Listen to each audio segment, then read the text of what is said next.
cloud. Okay, admit all. Okay. Abby, if you're going to stay for a minute, I might have you help with just admitting people while they're all kind of trying to roll in, but we'll go ahead and get started. Thank you guys for being on today. Super excited to have my friend John White share with you. And John, I'm looking for Taylor. Oh, okay, wait, I found, let's see, hold on. Oh, there's Taylor. Okay, hold on.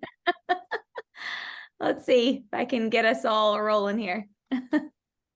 Perfect. Okay, there we go. How are you guys? Wonderful to be here. Good to see you. Thanks for being here. Super excited to have you guys share today. So John and I talked a little bit previously just about what we wanted to share today to be able to bring value to everyone. And I shared with him, I feel like we're definitely in a unique industry right now, in a unique time in our industry, I should say, where people are a little bit feeling a shift and they're kind of in panic mode, if you will. Just a lot of fear, a lot of scarcity mindset around some things, and specifically in the financial space. And around money and all those types of things. So before we get started in that conversation, actually, John, will you just tell them a little bit about yourself, and then I'll let you introduce Taylor also. And Taylor, you kind of tell about yourself too, and then we'll get started just for those people that may not know you. Yes, good afternoon, everybody. I'm John White. I'm actually in Atlanta, Georgia. Worked closely with Dana for several years, and Adam has been a great friend and client for almost a decade. So, but I'm working from home today, actually. So I'm joining you from my house. I'm a little bit more casual than normal, as we have had some sick children in our household this week. It's going around. Taylor, fortunately, is making up for it in his suit and tie. So we have been in the wealth management space, working with entrepreneurs and business owners and real estate investors. For me, going on close to 15 years. And our world, or my world, is very similar to yours, Dana, and KW, where you have a network of relationships, and Taylor's become a good friend, and we've even partnered with some clients together, and he's in Lexington, Kentucky. So given that he's a little more local there to you, and I think he would have some good commentary for today, I asked him to join us. And so that's why Taylor's here. And Dana, you and Taylor get to meet for the first time in front of everybody. Yes, very excited to meet you, Taylor, and love that you're in Lexington. Go Cats. Yeah, absolutely. Do you want to tell them a little bit about yourself, and then we'll get started? Yeah, so I started as an advisor at Northwestern Mutual 7 years ago, and I really struggled and was not a great producer. And then I heard a guy named John White speak, and I just had the courage to walk up to him and start asking him for advice and help. And so I was able to take that and use it and really grow the business. Now our team here in Lexington, partners with people like John all across the country, and does a lot of great work for our clients in the real estate world. And then I've also had the opportunity to be a political commentator on national news networks, which has been really fun for me, and it's allowed me to be a better advisor and be more informed for whenever we're talking to investors. Super cool. That's awesome. Dana, I forgot to mention this, but I think Taylor will probably be the governor of Kentucky at some point, so you can always remember when you met him in the beginning. Nice. Taylor, remember me from the beginning too. Will do. I love it. Awesome. Okay, well, John, do you want to kick us off? And I thought if we could just take like a minute before we go into all the great value you guys will have to share. And will you share with us from your all's perspective, kind of what you're seeing in the market right now and in our industry? Yeah, I'm going to talk about the market for a little bit, and then I have several other things that I feel like we're going to spend time together that I think are worth sharing. I think I was explaining to Dana earlier that I think a lot of people kind of thought this high interest rate environment was going to be like a spike and then sort of come back down. And the reality is it just created a new normal. And unfortunately, in our country, a lot of home buyers, or a lot of people in general, potentially, I'm going to say, spend too much. And so when it comes to higher rates, that affects their ability to buy houses at the price points there are because of low supply. And they just don't have the cash on hand. So they have equity in their homes, obviously, but they don't have a lot of cash potentially to go buy new homes, which creates a little bit of a downturn in the real estate market. From everyone that Taylor and I are connected to, most people feel that the rates will kind of stay about where they are. There may be some little ticks here and there, but mostly kind of in this new world or in this new normal. So I think a lot of people's shock of inflation and shock of interest rates increasing last year probably hasn't quite worn off yet. So people are just kind of sitting tight and waiting and seeing. There is a challenge with inflation, and cost of goods, and that's still all kind of coming out of COVID and the fact that, cost of goods went up, and, it kind of starts in one area as it relates to, could be gas, and then it trickles all the way down to when we go to the grocery store. Now, eventually everything just costs more. So I think the biggest thing that has changed that we all need to kind of get our mind fixed on is just really going back to the basics of managing our expenses and what we're spending. The days of I can just go make a little bit more money and so what, we'll take the vacation, we'll do the things. We kind of have to get back to the fundamentals of financial management, if you will, to really know those. So if there's one thing that I can encourage everyone on the call to do for 30 days. If I was in the nutrition world or fitness world, it'd be like a 30-day challenge. But I would challenge everyone to create and print. I'm gonna go old school here, but to print an Excel spreadsheet of all the things that you spend money on and to handwrite how much it costs. So instead of having an online mint.com tracker or an app, like literally print off a hard sheet of paper and put groceries, gas, children, and every single time we're going to go to the 90s. So you use your credit card, you get the receipt, you go back home and you write it down. Dana, when I started my career in a different job at 2009. So we were in a time of a major market downturn, and my wife was a school teacher and I worked for State Farm's corporate office, and I made $36,000 a year was my salary, and she made $42,000 as a public school teacher. And so we started tracking our expenses, handwriting, and I'll explain why. And we went from saving $100 a month to $800 a month just by creating awareness of where the money was going. Yeah. And Dave Ramsey talks a lot, which I think is great, of spending with cash. I don't know that most of us are going to go there, but I think just writing it down, it creates awareness of what are we spending and how much is it costing us. And it will be really annoying for 30 days, but I just want to encourage everyone to do it. More so than you getting an idea of how much are you spending, it will create a thought process of, was that worth it? Yeah. When I just went to this Mexican restaurant and I got the 2 margaritas and some extra guac, like that was an extra $30. Was it worth it? And it feels like it in the moment because it's an emotional purchase. And believe me, I'm an emotional orderer of food. I often will say, wow, this is an emotional order. But when we go back and write it down, it really causes us to reflect, was this worth it? And just by doing that, we did not cut out anything that was fun, anything that really enhanced our life. We just became aware of all of the potential wasting or spending money on things that were not worth it. Yeah. If that makes sense. So I think the market is going to continue to be pretty steady, and we just sort of have to adapt to the new normal. Now, and Taylor could talk a little bit more about this, but 2024 is going to be an election year. So election years that we know, especially in the last 15 years, are not only volatile financially, they're volatile emotionally. And historically, coming out of elections, no matter who, Democrat or Republican, is elected, the markets are typically better or go up the year after the election. That's, I think, because people have they feel like some certainty of the next 4 years, right? So That's actually I'm glad that you brought that up. And yeah, Taylor, you definitely jump in and speak into this too. I'm sure you have good knowledge around this too.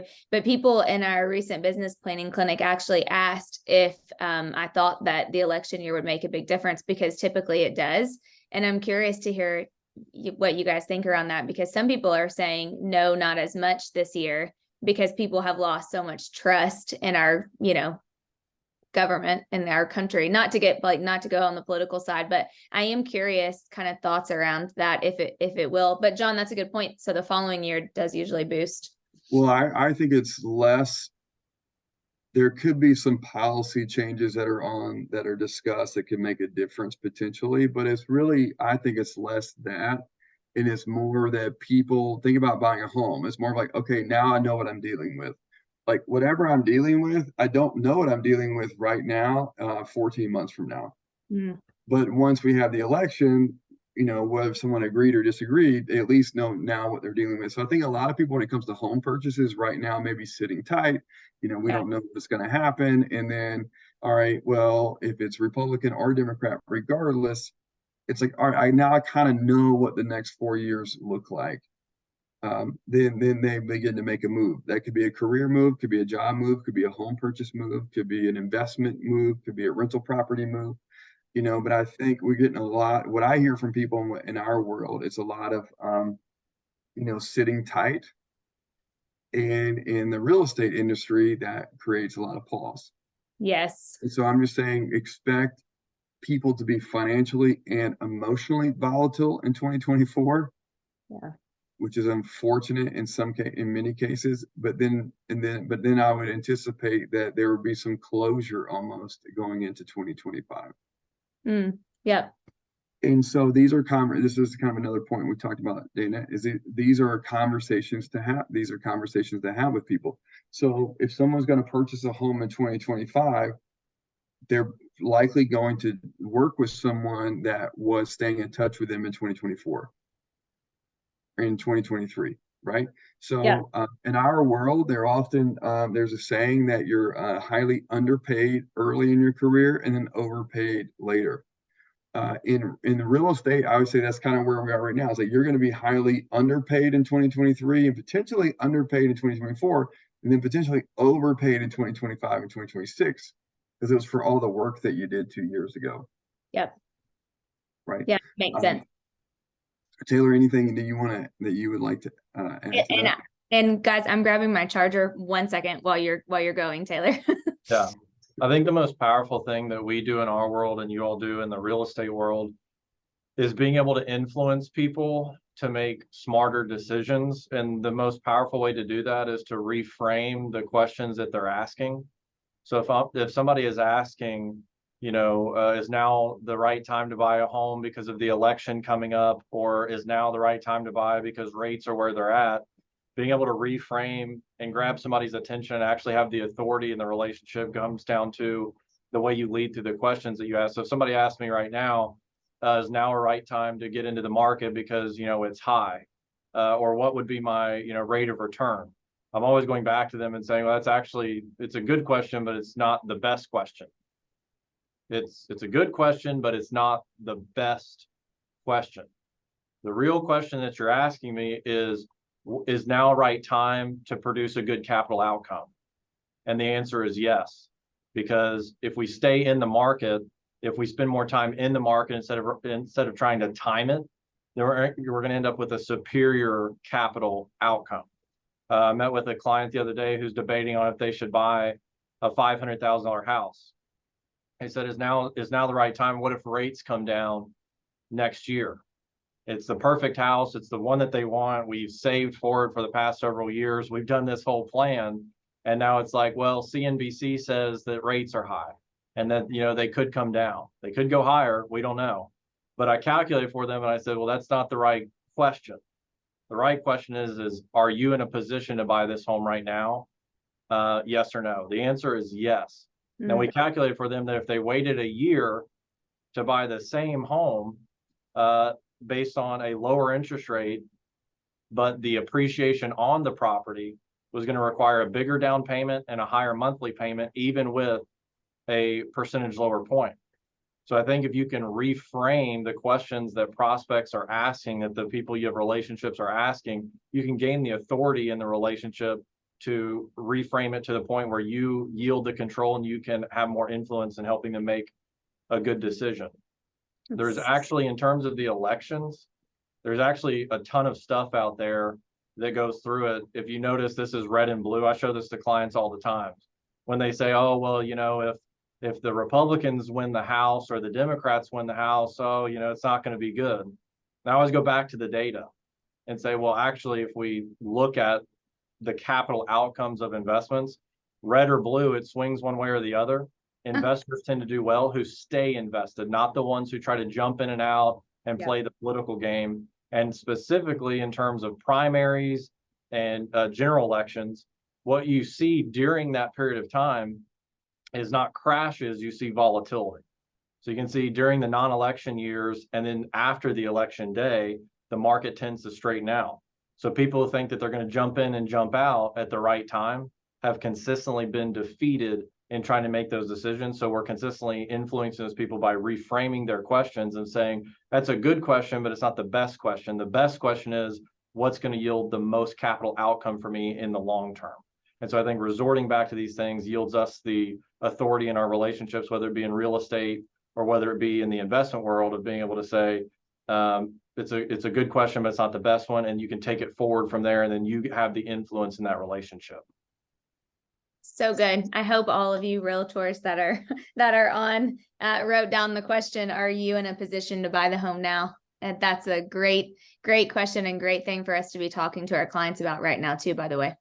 That was great. Thanks, Taylor. Yeah, I think when you think about real estate as investment or your home purchase, you know, if you go out 20 years from now, it's not really going to matter as much. The key is that you bought the asset, you bought the home, and at 20 years previous.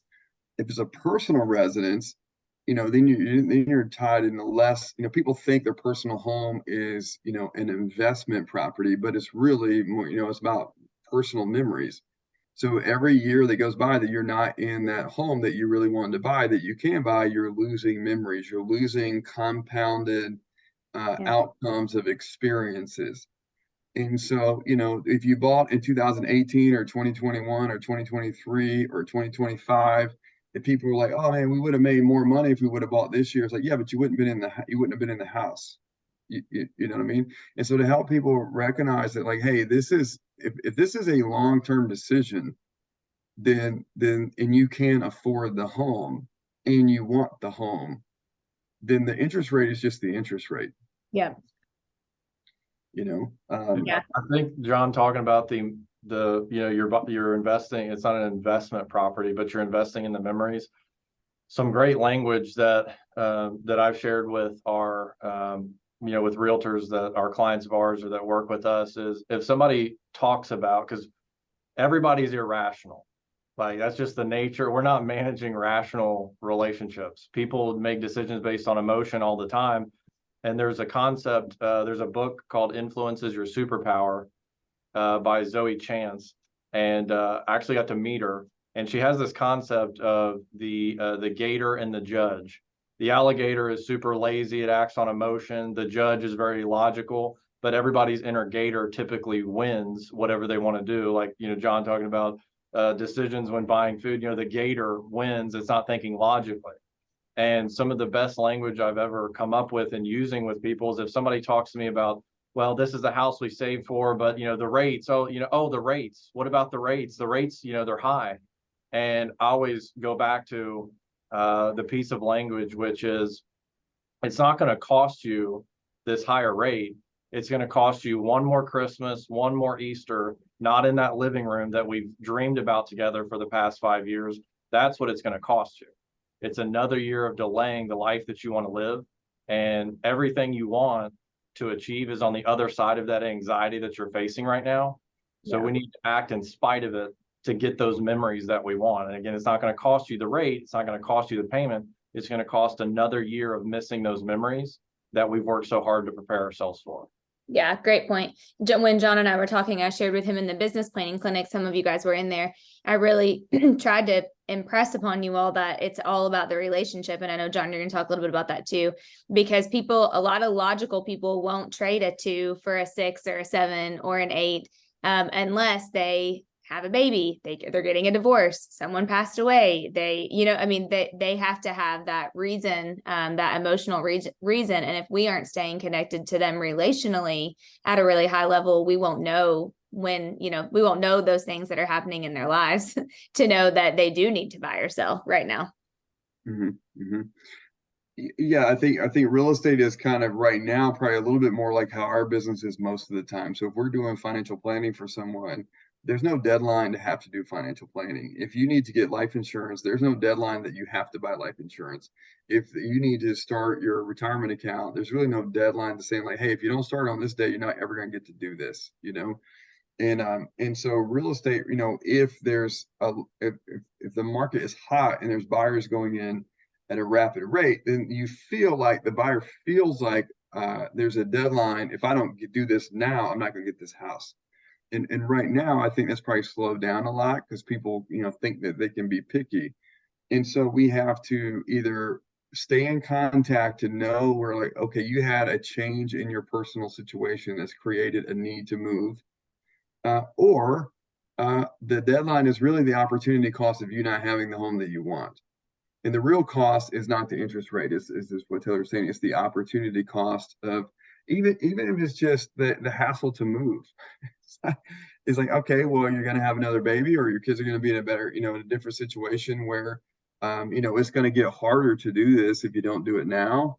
It's likely not going to get easier, and everybody's usually waiting for things to get easier, and procrastination usually leads to just things getting harder. Yep, totally. Versus biting the bullet and doing it now. And then, I know as mentioned, refinancing, like there will always be options to make a rate better. And if it's not an option to make it better, then you're going to be glad that you bought it when you did. Yeah.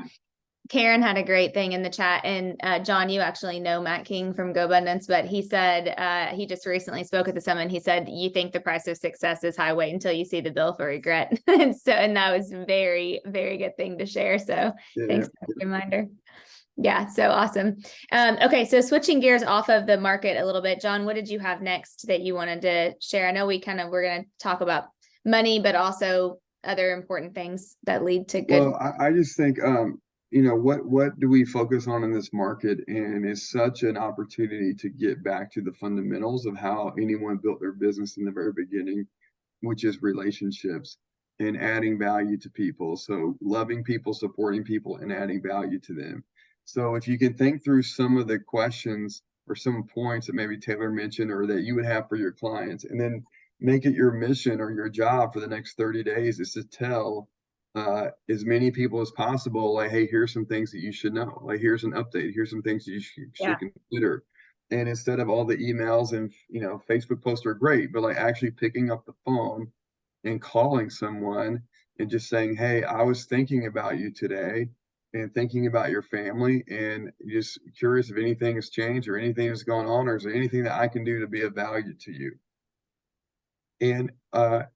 And maybe have 1 or 2 points for them to consider for real estate if they do have a question for you. And they may be asking you a question just to be respectful, and they don't really have a question, but regardless, they are giving you an opportunity to give them an answer. And literally picking up the phone. Ironically, in my area, the person who first connected me to KW, who's a top real estate agent locally, who has helped our family with 3 houses now. That agent, which was a 7-figure GCI agent, and then the top lender in our area. I've heard from both of them in the last 2 months. Nice. Right. And both of them are saying like, oh, I'm just thinking about you and your family and just want to catch up with you. It's like, well, I know that there's a reason for doing this, right? And I've done bold classes with both of them before. So, I joke, it's like, let me guess, it's a good time to buy or sell or invest in real estate.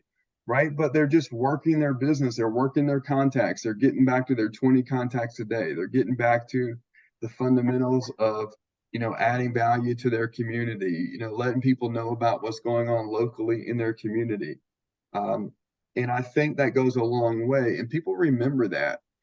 And in my world, I always joke that it's amazing when you pick up the phone and call people how actually someone wants to do business if you just talk to enough people and not even asking for the business. Like I could call you, Dana, and imagine it's crazy. 1 out of 5 times you might say, like, well, I was talking to Smokey Garrett the other day, like, and you should, that name comes up, and he's a client as well. So, it's like just getting on the phone and being a human and caring and loving and supporting your sphere is the number one thing that you can do right now. And we are still doing business with humans, and that does not go out of style. And it actually shows up more in a market like today's market. Yep. So that was one thing. And then the other is just another is protecting your own mindset. We're talking about going into 2024. I don't know that 2024 will be financially volatile, but I'm almost preparing for it to be emotionally volatile, just with an election coming up. So paying attention to what you're listening to and paying attention to who you're around and really evaluating everything that you're doing in your life.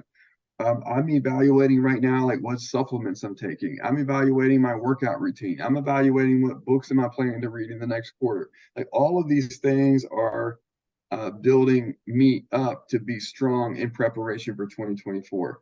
And then the relationships that you're spending time with, or other realtors that you're around, or other lenders that you're around, or partners, are they really as focused as you are? Yeah. And are you surrounding yourself with people who are saying, hey, Dana and Taylor, hey, let's make sure whatever 2024 brings that we optimize what it has to offer. And let's meet every week to talk about that. Let's hold each other accountable. Let's be vocal with our goals. And let's talk about it and double down on the habits that we need, that we know generate success with people that want what we want, and with people who care about others the way that we care about others. When the COVID shutdown happened here locally for us, I think it was March 7th. It was within 2 weeks that I reached out to 4 other financial advisors that I'm really close to, and I said, hey, somebody's going to be really hurt financially in what's coming, which we don't know what it is. And some people are going to really grow their business. I just want to be sure that I'm one of those who serve and love people and grow my business the best that I can through this, storm that we're about to go through. And me and those 4 people, we talked, we have a scheduled call every week for the next 6 months. And then we did it every month for the next 2 years. But that all started in a time of I call it turmoil, or where we know we're in a storm, and it was way more then than just the market, right? But that's, I think, kind of the secret to survival, even if we go back thousands of years, is like, get your people together, stay together, have each other's back, love and support each other, and whatever battle we're fighting, we're going to fight it together. Love and that has not changed. And then one other thing I would say is keeping the main thing. At the end of the day, if you come home and you and your family are healthy, and you have love and relationships amongst the people that you care about the most, that's the most important thing, right? And in addition to the market, is maybe we have family members that are going through some really challenging times, and that's where we need to double down on that support, right? But just keeping things in perspective and having gratitude for like what we do have, like our gratitude meters and our gratitude giving, like we need to double down on that. Yeah. During a time like this, versus a scarcity mindset. That doesn't mean that things aren't scary even, but it's going to be scary whether if we talk about how scary it is, or we talk about like, hey, let's have each other's back and go through this together. The environment hasn't changed, just our approach to the environment has changed, right? And what I would always tell myself, some realtor in your area, wherever you are, is going to have their best year ever in 2024. Mm-hmm. Somebody will. Some realtor who just got married or just had a baby or just did whatever our excuses are, there's also that person and that advisor, that realtor that has all the same things going on that's going to have their best year ever. And I would constantly tell myself this. It's like, well, if they can do it, then I know I can do it. Right? Because they're not more gifted than me. They just have, either more experience or better skills or whatever it may be than I do, or they're surrounded, or they're taking it with better people, or they're taking a better approach. But I know if anyone deserves to have a great year in 2024, it deserves it. If anyone deserves to have a great 2024, is people on this call, right? Is us. No one deserves it more than we do. We just have to have the habits and the disciplines and the mindset that give us the best chance possible. Yep. And to say that we know 2024 is going to be emotionally volatile, like, well, that's really life in general. So someone told me one time that, like, I used to think that life was smooth water and occasionally we would have some storms. And then my mindset shifted to life is a storm and just occasionally we have some smooth waters. And Yeah. when you change your perspective and you change, Danny, change the way you look at things, the things that you look at change. And in the markets that we're in right now, we're just reminded of how important that is. 2 years ago, and everybody's making money and it's a 3.5% interest rate. It's like, oh, you don't have to be really disciplined in your mindset. And today we do, but that doesn't mean that we can't do it. Right? We can for sure. Yeah, John, you're reminding me of one of the things that our friend Diana Kokoska always said, which is opportunity is never lost. It's always found by someone. Just is it you? I mean, or because someone's going to find it. If it's not you, it will be someone else. Yep. As Diana would also say, I'm going to write that down. Write that down. Yeah. Opportunity is never lost. It's always found by someone else. Yeah. Diana, write it down. Taylor, anything to add to that?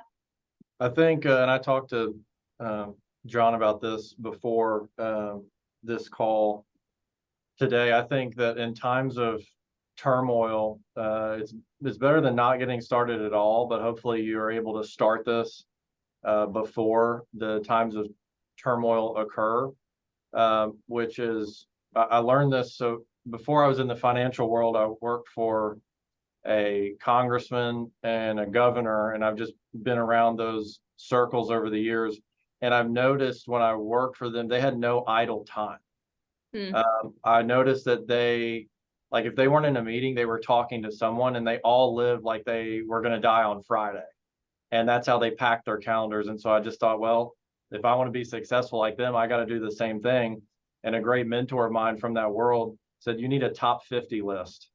And that's what all these folks have. They have a top 50 list of the top 50 most influential people in their network. And it's 50. 100's too much, 10's too little.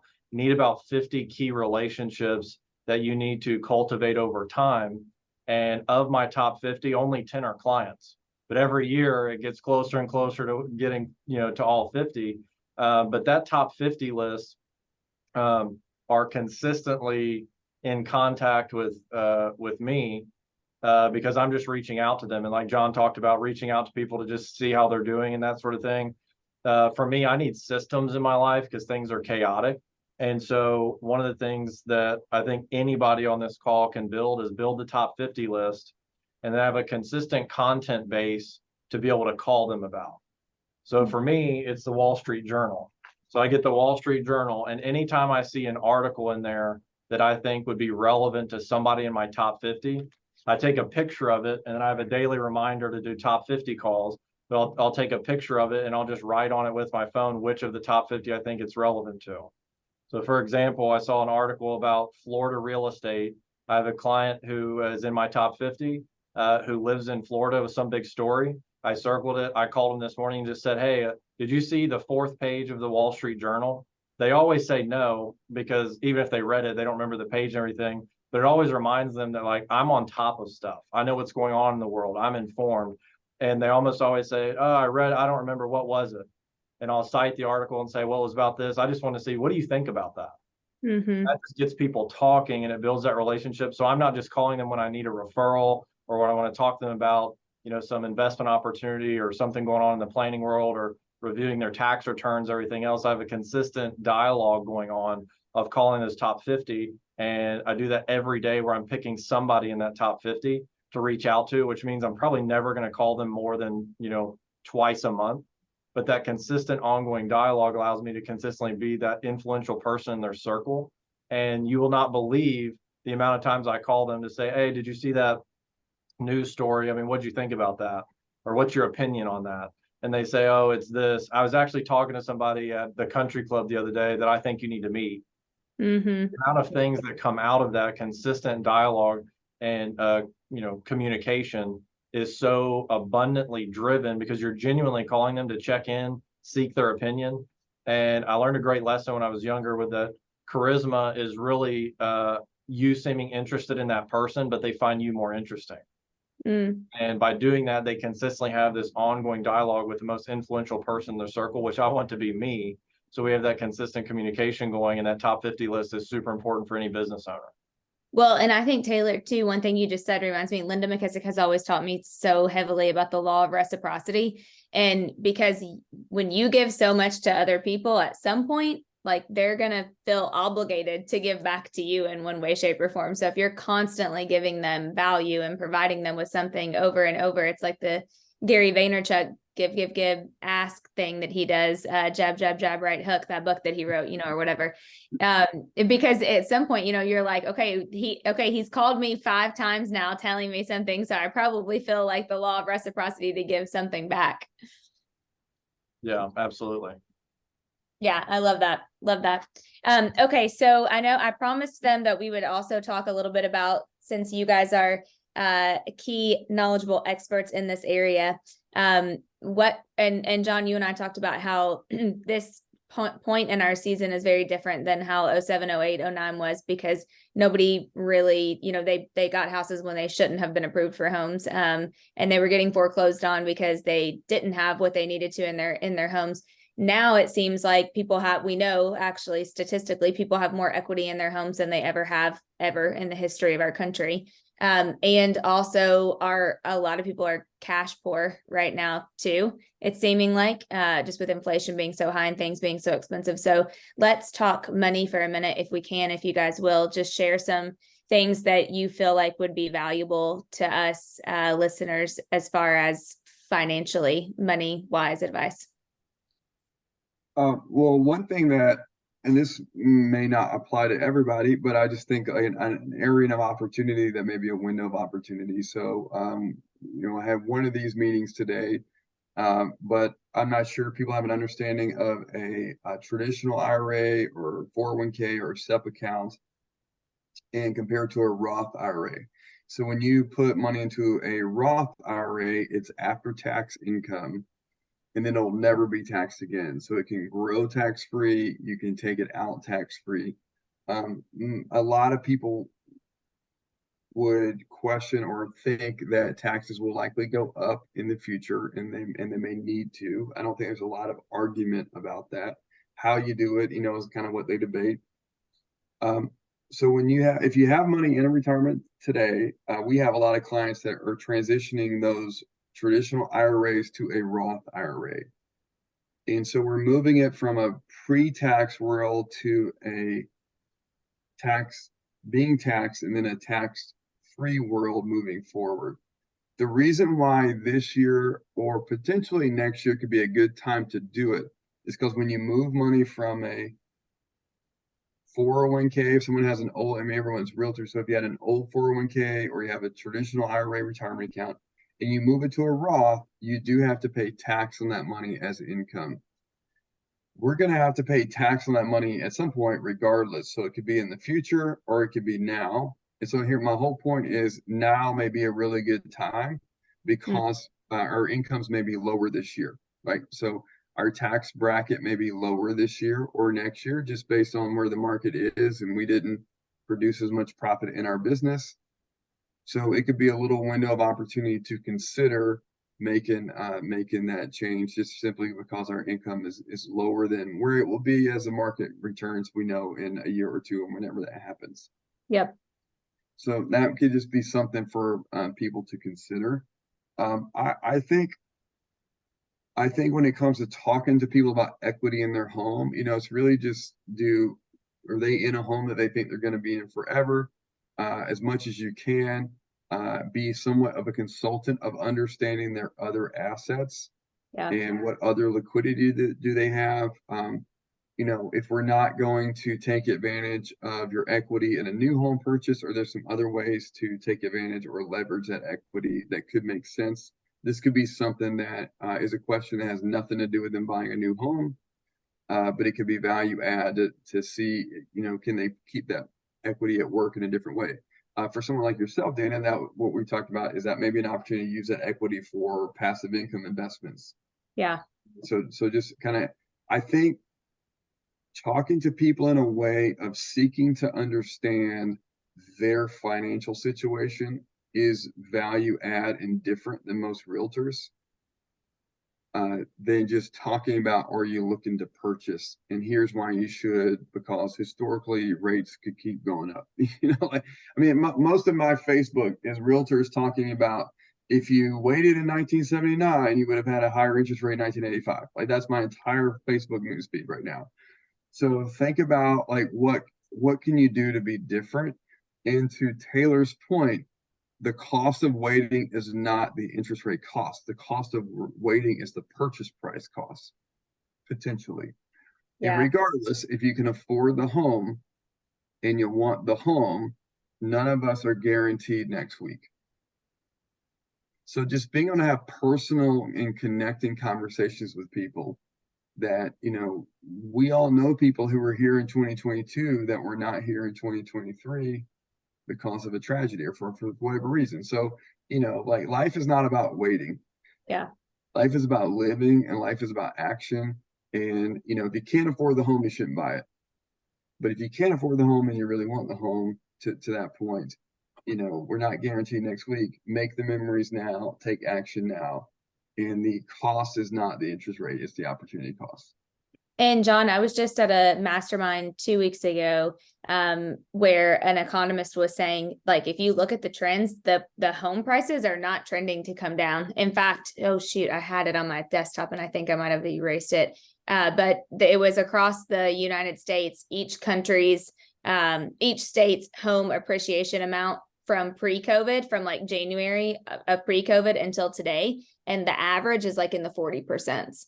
So, there's and the prices, so the prices are not looking to come down. So exactly what you just said is true. You said the cost of waiting, it could be the purchase price, because we're still continuing to hope to see, like, next year, most economists are predicting still an appreciation of somewhere between 4% and 6%, which is average. It hasn't been what it has been, but that's consistently been, what a good general economy number you want is about a 6% appreciation. So it's interesting. I think all of us, I don't know if maybe it's just me and Adam, but we're always like, gosh, we should have bought that house, and we should have bought that house, and why didn't we buy that house? Yeah, when was the best time to buy real estate? 15 years ago. Yeah. Totally.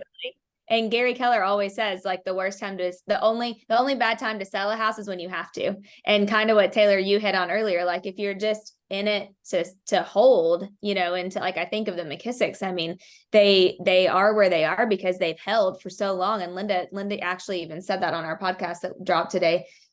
She mentioned something about, like, they just stayed consistent and they held, and they never really had to sell. And because of that, now some people are like, gosh, we should have bought that house. And now, they paid 80 grand for it and it's worth 650,000 today. It's crazy when you really think about it. Yes, I would say just money habits of wealthy people is they take action. Yeah. And they hold. Yeah. Oh, that's good. And that's not a financial advisor saying stay in the market when the market is down. Like, no, this is how wealthy families treat real estate assets. Yeah. Wealthy families don't flip houses. Like, flipping houses is a way to make income to then go invest. Yeah. But wealthy families are holding for the long haul. I actually have clients that are in private equity and they buy multifamily, and they have wealthy families that give them $1 million checks. And they say, if you ever sell one of your properties, like, we're pulling all of our money, because they're like, we don't sell, like, ever. And these will be generational assets, right? So most people, Americans, they're looking for a quick fix, and they're looking for a quick dollar. And the reality is, if you hold, you will win. And that's proven time and time again. Taylor and I were at a conference 2 weeks ago, and they were related to the stock market being risky. And the gentleman was making the point that over a 10-year period, no one's ever lost money. Ever. So it's not risky to have money in the stock market for 10 years. It's not risky to buy real estate and hold it for 10 years. It may be volatile. It may be, some days of storms, some days of smooth water, some days of hurricanes. But if you have the long-term approach, then it's not risky. It may be volatile. Just another kind of mindset nugget to wealthy people or successful people, is a mentor of mine always says, he's like, I'm only invested in long-term. Only. And he's including long-term relationships. So if you're coming and sitting in front of me and you're trying to sell me something and you're looking to just get, a deal done, and keep moving, then I'm not interested in having a relationship with you. I'm only invested in long-term relationships. And so I tell clients all the time, and this could be considered somewhat of a sales technique, Dana, even as you're a client, but I tell people, it's like, listen, it's all about the right amount in the right time. I'm not concerned about the timing, because I'm in this for 30 years. And I tell people that all the time. So I'm not, if I called you, Dana, I'm a realtor, it's like, Dana, I'm not concerned when you sell. I want you to understand some facts about the market, and I want to be the person that helps you whenever that is. Yeah, I love I'm that. not going to be pushy and pushy and pushy. It's like, I just want to be here. I'm invested in the long term. I'm going to serve you, support you, love you long term. And whenever the time is right for you, I want to be here. Now, here's some things that you should consider. And it's not right or wrong because no one really knows, but here's just some things that you should consider. When I mention that as a sales technique, it's really not a sales technique as much as it creates trust. And it's not salesy as long as it's true. And I know who I am, and I know that that's true for me, right? And the realtor that I've used for 4 houses is a person that I see as a long-term relationship, right? And I think that's a lot of this is just what we can teach people in the marketplace too, Unfortunately, the real estate industry is an industry that everyone's cousin can go get a license.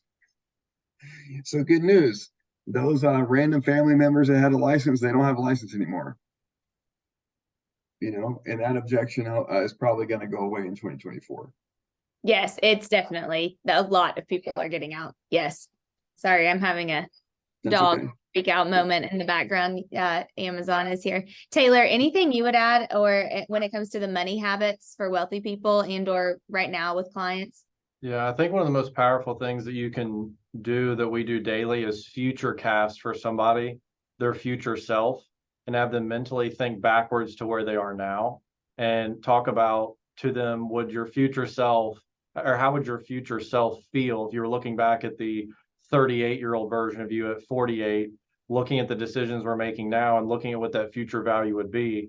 I think being able to do that is is a great way to build that long-term relationship. And we start almost every client interaction with saying, we're not your first advisor. We want to be your last, because I'm not here to sell you on some hot stock or some tax strategy or whatever else. We're talking about building a rock solid long-term plan.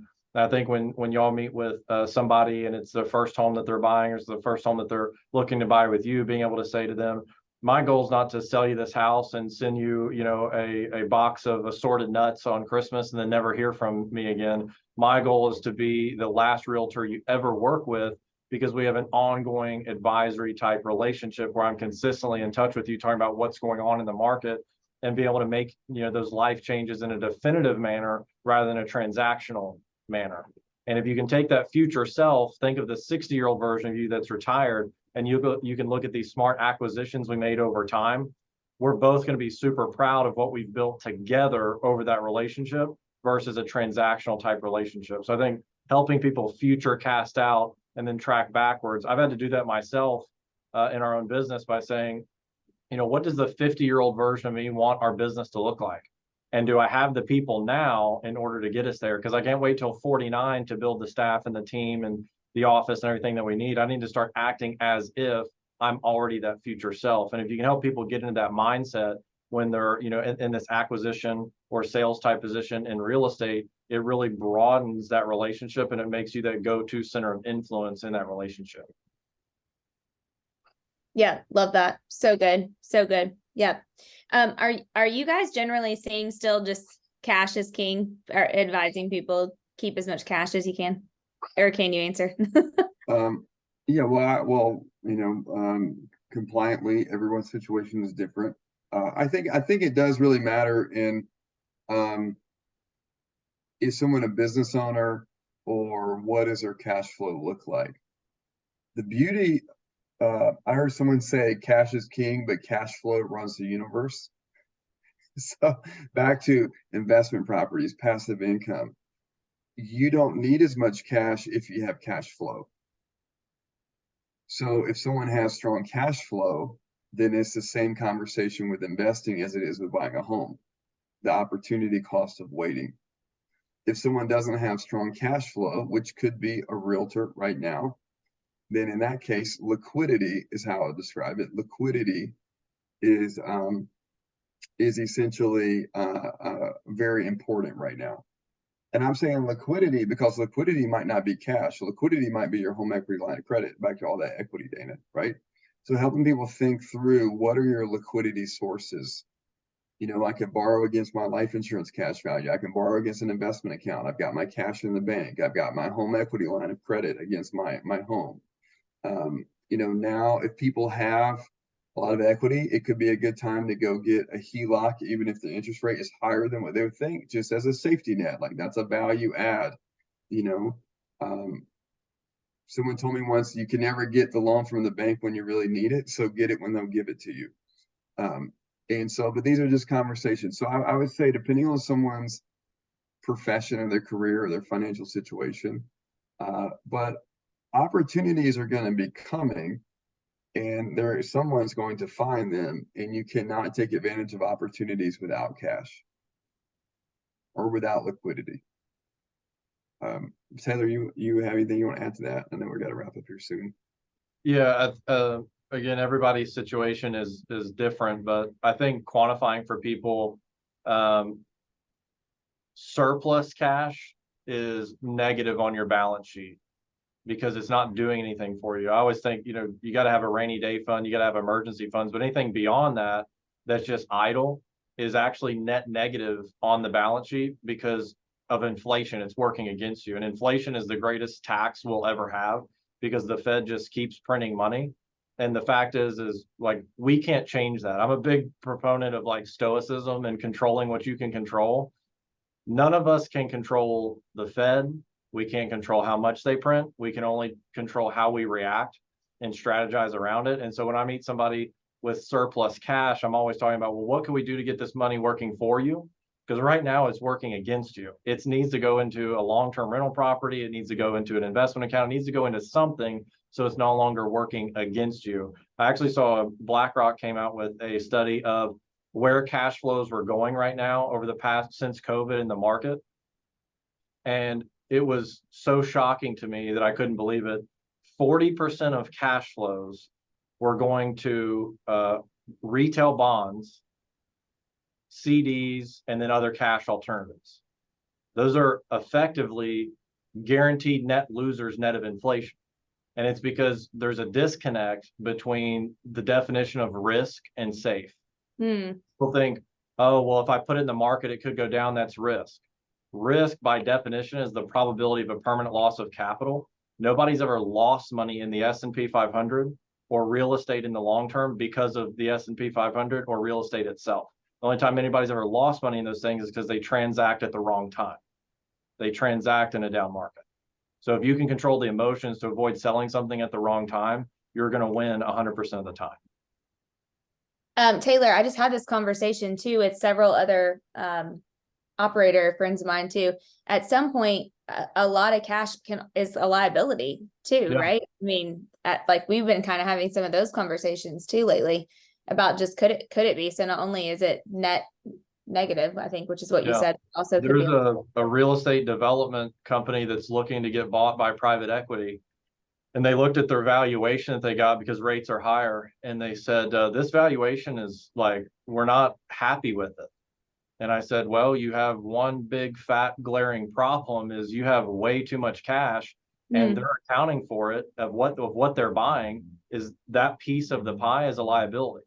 yeah. So what we were able to do was set it up to where they had corporate owned life insurance, which then showed as an appreciating asset at a 5% dividend rate versus showing cash that was at a net negative. It doubled their valuation. They were able to be in a better position to sell. So I think just educating people on those things makes you so much more than what you really are. Steven Schwartzman has a book called What It Takes. He's the founder of Blackstone. And he talked about how when you're an investment banker or you're an advisor or you're a realtor or you're a business owner, whatever you are, you wear the hat that you wear, but you have to show that you know other people who wear the other hats.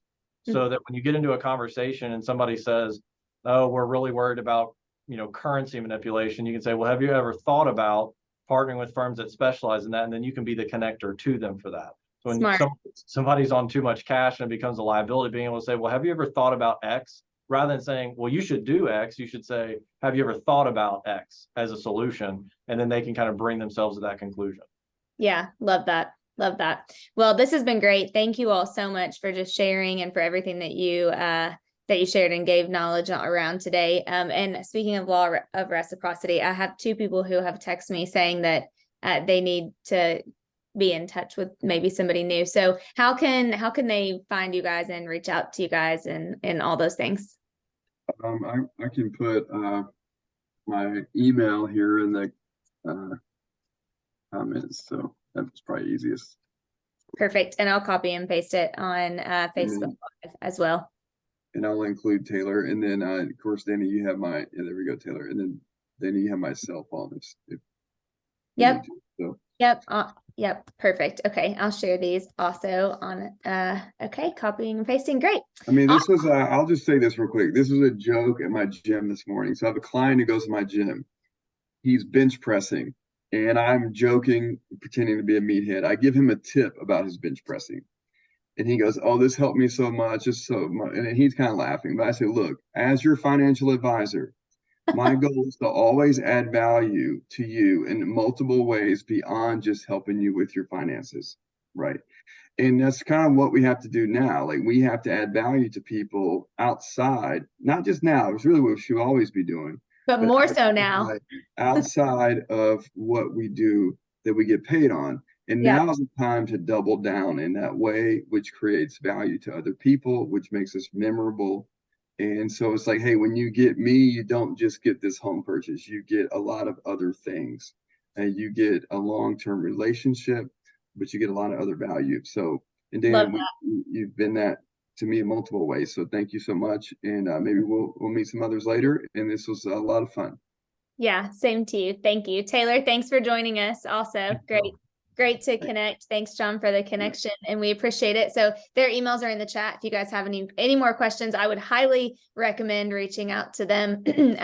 And John makes a great point. I think one of the reasons why, Adam and I care so much about you, John, is because we know you care for us. And that can be the most important thing, especially when you're transacting, whether it's a house or your money or whatever it is. So yes. And I do. Love it. Take care. All right, see you. Thank you guys. Have a great rest of your week. Appreciate you. Thanks for being on, everybody.